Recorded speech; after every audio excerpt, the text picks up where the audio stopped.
players. So into the regular season strong with the win over UTPB. Offense and defense seemed to click. What were you most impressed with from that game? I think just consistency, and that's something that we've been trying to focus on this whole year, especially with who's been in and who's been out, and one goes down one week and then the next. So just consistency is a word that we throw around quite a bit, and I felt like our players did a nice job of that this last game. This season, you guys finished 7 games better than last year. Why do you think that was the biggest? What was the reason for that, do you think? I think a lot of it was chemistry. We were all new last year. We added players from 3 different directions last year, so chemistry is a huge part, especially on the women's side. I know it is on the men's, but especially on the women's side, just to play together. And the other thing is they knew what we were going to expect. We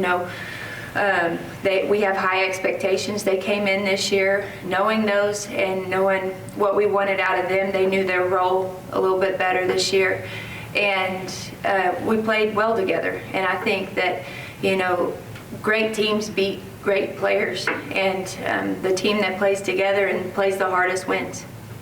And you mentioned the girls' chemistry. Ending another season as head coach here at Angela State, what's something that this specific group of girls kind of taught you each week, day in and day out?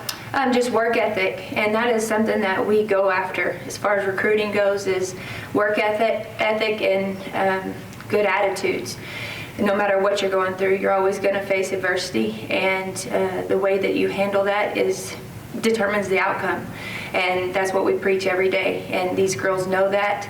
They know how they present themselves today in practice is going to be a reflection on what happens in the next game. And so they have matured over time for sure, and I'm so proud of them for that. And now we have those high expectations from them.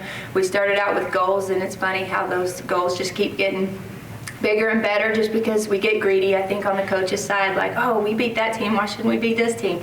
And so that's how we go into every game. We've proven that we can beat the best, and we're going to go for a couple of championships now. Okay, and then you guys are the #2 overall seed in the Lone Star Conference tournament, where y'all will face Cameron, the only team in LSC that has swept you guys. What does the mindset look like going into this game? I'm hoping we have a chip on our shoulders going into that game, and I do think that our girls feel like they can go in and succeed and beat those guys. We just got to shoot the ball well. I do feel like our defense was there. We could have rebounded a little bit better against those guys, so that's going to be a main focus that we go into. But overall, I think our defensive plan was great. I don't think we need to change a lot at this point. If we go in and play ourselves and go in with a smile on our face and go play the game that each one of these kids love, they're going to give them a run for their money. If not, they're going to beat them. So.